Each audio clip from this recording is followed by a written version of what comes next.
ముఖ్యమంత్రి చంద్రబాబు ప్రతిష్టాత్మకంగా చేపట్టిన సుపరిపాలనలో ప్రజల వద్దకు కార్యక్రమం గురించి ఎమ్మెల్యే ఎరపతినేని శ్రీనివాసరావు పట్టణంలోని టీడీపీ కార్యాలయంలో ఏర్పాటు చేసిన విలేకరుల సమావేశంలో మాట్లాడుతూ వైసీపీ ప్రభుత్వంలో రాష్ట్రాన్ని గంజాయి ఆంధ్రప్రదేశ్గా మార్చారని అన్నారు. ముఖ్యమంత్రి చంద్రబాబు డ్రగ్స్ రహిత ఆంధ్రప్రదేశ్గా తీర్చిదిద్దడం కోసం అహర్నిశలు కృషి చేస్తున్నారని చెప్పారు. గతంలో దేశంలో ఎక్కడా గంజాయి పట్టుబడినా దాని మూలాలు ఆంధ్రప్రదేశ్లోనే ఉన్నాయని అన్నారు. కూటమి ప్రభుత్వంలో నియోజకవర్గంలో కక్ష సాధింపు చర్యలకు పాల్పడలేదని అన్నారు.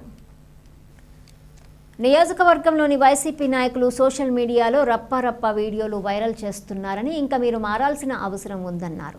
వైసీపీ నాయకులు చేసిన అరాచకాలను జగన్ సమర్థిస్తున్నారని అన్నారు. రాజధాని ప్రాంతంలోని మహిళల పట్ల అసభ్యకర పోస్టులు, వ్యాఖ్యలు చేశారని అన్నారు. టీడీపీ పార్టీలో ఉన్న అన్ని క్యాడర్ కార్యకర్తలు ప్రజల్లోకి వెళ్లాలని, చేసిన అభివృద్ధి, చేసిన పనులు, సంక్షేమ పథకాల అమలు విషయంలో ప్రజలకు తెలియజేయాలని పిలుపునిచ్చారు. యువతకు ఉద్యోగాలు కల్పించే దిశగా ప్రభుత్వం పనిచేస్తుందని, ఇప్పటికే 50కి పైగా కంపెనీలు వచ్చాయని అన్నారు.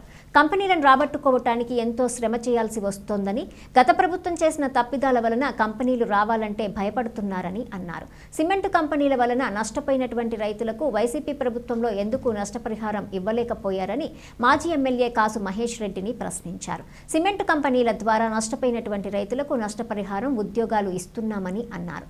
గురజాల మండలంలోని పులిపాడు గ్రామంలో మొదలు పెడుతున్నామన్నారు. అతను అనుచిత వ్యాఖ్యలు చేశాడు మహిళల పట్ల. ఒక రాజధాని, ఆంధ్రప్రదేశ్ రాజధాని, దాన్ని పట్టుకొని వేసే రాజధాని అంటే ఎవరు దానికి తలకాయించుకోవాలి? ఎవరున్నారో? అమరావతి పక్కన జగన్మోహన్ రెడ్డి ఇల్లు లేదా? జగన్మోహన్ రెడ్డి 5 సంవత్సరాలు అక్కడి నుంచే పరిపాలించాడు కదా ముఖ్యమంత్రిగా. ఇప్పుడు కూడా అక్కడే ఉన్నాడు కదా. ఏంటి అంటే మహిళల్ని గౌరవించుకోలేని మీరు, ఓడిపోయిన సిగ్గు, లజ్జ, జ్ఞానం లేని మీరు ఏ దిశగా పోతున్నారో మీరు ఆలోచించండి. ఏదో ఫ్యాషను, గంజాయి బ్యాచ్ మాకుంది, తనాయిలో గంజాయి బ్యాచ్ పోలీసులను కొడితే ఆడ పరామర్శించి, ఏడి చేసి ఇది పరామర్శ, ఇంకోసారికి పోతే అందరూ యాంటీ సోషల్ ఎలిమెంట్స్ వాళ్ళను పరామర్శించడానికి మీరు పోతారు. మీరు సభ్య సమాజంలో మంచిగా పోరు. మీరు ఒక 5,000 మంది 10,000 మందిని పోగు చేసుకుంటే పెద్ద వచ్చినట్టు, దాన్ని బెదిరించినట్టు, మేము వస్తే ఎరగదీస్తాం. ఎరగదీసే కదా 150 నుంచి 11కి వచ్చారు. ఇంకేం ఎరగదీస్తారు మీరు? కొత్తగా ఎరగదీసేది ఏంటి?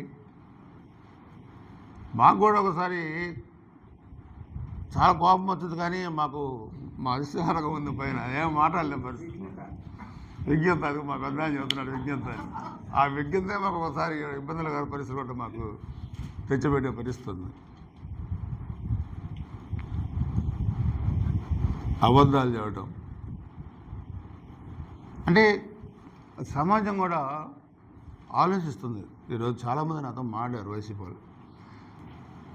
గత 5 సంవత్సరాలు 19-24 5 సంవత్సరాల అరాచక పాలనలో వైసీపీ ప్రభుత్వంలో ఆంధ్రప్రదేశ్ ఆర్థిక పరిస్థితి అస్తవ్యస్తంగా తయారు చేసి, ఒక తాలిబాన్ల పరిపాలన తయారు చేసి, దాడులు, హత్యలు,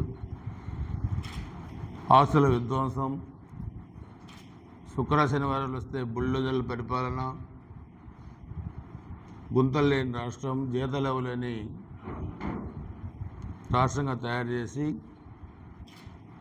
గంజాయి ఆంధ్రప్రదేశ్గా తయారు చేసి, కనీసం టీచర్స్ని కూడా ఏ విధంగా ట్రీట్ చేశారో మనందరం చూసాం. ఆ 5 సంవత్సరాలు వీళ్ళు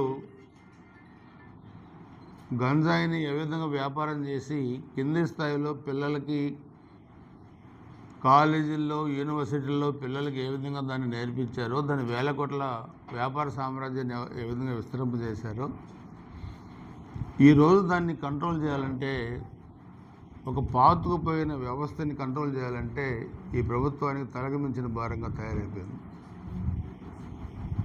మొన్ననే ముఖ్యమంత్రి గారు డ్రగ్స్ రహిత రాష్ట్రంగా చేయటానికి ఈగిల్ అనే ఒక పోలీస్ డిపార్ట్మెంట్లో ఒక యూనిట్ తయారు చేసి దాన్ని ప్రత్యేకంగా డ్రైవ్ పెట్టారు. ఏ రాష్ట్రం నలుమూలల మన రాష్ట్రం నలుమూలలా ఒరిస్సా పోండి, ఛత్తీస్గఢ్ పోండి, తెలంగాణ పోండి, కర్ణాటక పోండి, తమిళనాడు పోండి, ఎక్కడ గంజాయి దొరికినా గతంలో వైసీపీ హయాంలో ఆంధ్రప్రదేశ్ నుంచి వస్తుంది, ఏజెన్సీ ప్రాంతం నుంచి వస్తుంది. వీటిలో ఈరోజు మనం ఎక్కడ చూసిన కాలేజీల్లో విచ్చలవిధానాన్ని మనం గ్రాడ్యువల్గా తగ్గించుకుంటూ వచ్చి అదొక ఫ్యాషన్గా తయారైపోయింది. ప్రజల ఆరోగ్యంతో ఏ విధంగా ఆడుకున్నారో మీకు కూడా తెలుసు. ఇక లిక్కర్ కుంభకోణం చూస్తే రోజుకొక కొత్త పొంతులు దొక్కుతూ ఉంది. మీరు ఈరోజు కూడా చూశారు. ఇన్వెస్టిగేషన్ చేసే కొద్దిగా కొత్త కోణాలన్నీ బయటకు వస్తూ ఉన్నాయి. మరి మేడం గారు, భువనేశ్వర్ గారు ప్రజల ఆరోగ్యాన్ని పరిరక్షణలో తలసేమియా బాధితులకి మధ్య విజయవాడలో ప్రోగ్రాం పెడితే 30 crores వచ్చింది. అంటే ఇవన్నీ ఎవరికి అవసరం అంటున్నాను నేను అనేది. వీళ్ళందరూ ప్రజలు కాదా? మరి మాకున్న అవగాహన మీకు ఎందుకు లేదు? వైసీపీ పార్టీకి మీకు ట్రస్ట్ లేదు, డబ్బులు ఇచ్చే బుద్ధి లేదు, ఎక్కడెక్కడ దొరుకుతాయని చూడటం తప్పితే మీ కార్యకర్తలు ఆకలితో ఉన్న అన్నం పెట్టే మనసుతో మీకు లేదన్న. ఇలాంటి వాళ్ళ నమ్మకం దయచేసి మీరు ముందుకు వెళ్ళొద్దని చెప్పి తెలియజేసుకుంటూ, రేపు నుంచి ఈ కార్యక్రమం రేపు గురజాల మండలం మాడుగుల్లో ఈ కార్యక్రమాన్ని మొదలు పెడుతున్నాం. సో గౌరవ ఎంపీ గారు కూడా శ్రీకృష్ణదేవరాయలు గారు ఆ ప్రోగ్రాంలో పాల్గొంటారు. మరలా 3వ తారీఖు గురజాల మండలం ఉంది, 4వ తారీఖు కాలువల పరిశీలన అండ్ మన మండలం చెన్నైపాలెం, 5 కూడా పిర్రాల టౌన్. ఇలా షెడ్యూల్ 4 మీకు షెడ్యూల్ ఇస్తాం. వీలైనంతవరకు అన్ని రోజులు కూడా పార్టిసిపేట్ చేయడానికే ఉన్నాం. దీంట్లో తెలుగుదేశం పార్టీ శ్రేణులందరూ కూడా పాల్గొని ఈ కార్యక్రమాన్ని విజయవంతం చేస్తూ వైసీపీ గ్లోబల్ ప్రచారాన్ని తిప్పికొట్టాలని చెప్పుకొని నేను కోరుకుంటున్నాను.